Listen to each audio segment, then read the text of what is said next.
आज चाहिँ म ट्युसन जाने बेलामा मलाई कसले पुर्याइदिएको ल जाने बेलामा बाटोमा साथीहरूले मलाई के बन्यो भनेर हेर्नको लागि भिडियो लास्टसम्म हेरिदिनु होला।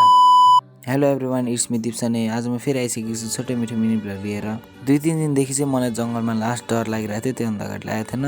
त्यही भएर आज चाहिँ मलाई बाबाले स्कुलसम्म नभए नि जङ्गल चाहिँ कटाइदिनु भयो बाइकमा। भन्न त मैले भतिजालाई चाहिँ भनेको थिएँ कि भोलि म छिटो आउँछु, तिमी रेडी भएर बस भनेर, तर भतिजा आज उठेको पनि रहेछ।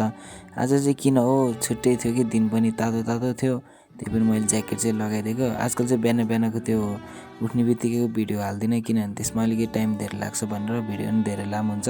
भतिजलाई चाहिँ आउन टाइम लागिरहेको थियो, म चाहिँ के भनौँ भनेर बसिरहेँ। आज फेरि मेरो गर्लफ्रेन्डलाई लिन जानुपर्ने भन्न मिल्यो त हुन्थ्यो, गर्लफ्रेन्ड छैन के गर्नु, मैं त सिङ्गली हुँ सिङ्गली मरुङ्गा भन्न लागेको थिएँ। भतिजा आयो अनि हामी चाहिँ सरासरी ट्युसनतिर लागेको।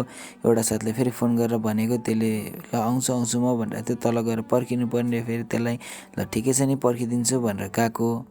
हुनु त म सिङ्गल नहुनु पर्ने हो, तर के गर्नु, थोपडाले नपताएपछि केटीले नपताउने रहेछ, त्यही भएर सिङ्गलै छु यति भनेको। भतिज नै मुसु हाँस्छ अनि मलाई नै हाँस उठ्यो। तल गएर म साथीलाई पर्खिन्छु।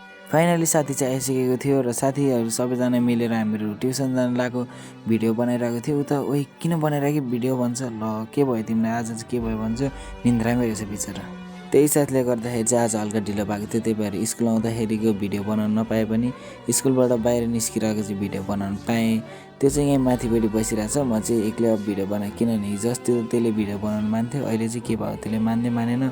अब यही हो। अनि क्लास जान लाग्यो, यो चाहिँ लुत्तै गइहाल्यो, म चाहिँ फेरि हेरै भइहालेँ। अब सिधै एकछिनमा भेटौँ। आज चाहिँ कतिपय कारणले गर्दाखेरि स्कुलमा मैले भिडियो बनाउनु पाएन, अनि साथीहरूले पनि नबना भन्यो। त्यसपछि मलाई पनि कस्तो नराम्रो लाग्यो, अनि बनाउन पनि मन लागेन।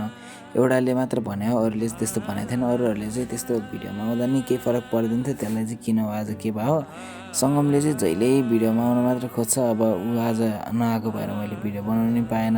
सङ्गमलाई चाहिँ आज लोड मिस गरिरहेको थिएँ कि मैले। अब त्यस्तो भन्नु त केही थिएन, तर यति मात्र भन्न चाहन्छु कि कोही अगाडि बन्न लागेको छ भने त्यसलाई कहिले पनि रोक्नु हुँदैन भनेर चाहिँ भन्न चाहन्छु। मेन गरी तिमीलाई नै भन्यो, अब बुझ। अब त्यस्तो नराम्रो आयो भाइ, सरी है। आजको भिडियो चाहिँ कतिपय कारणले गर्दा राम्रो बनेन। सबैजनाले माया गरिदिनु होला, लाइक कमेन्ट सेयर गर्न नबिर्सनु होला। Tata bye by.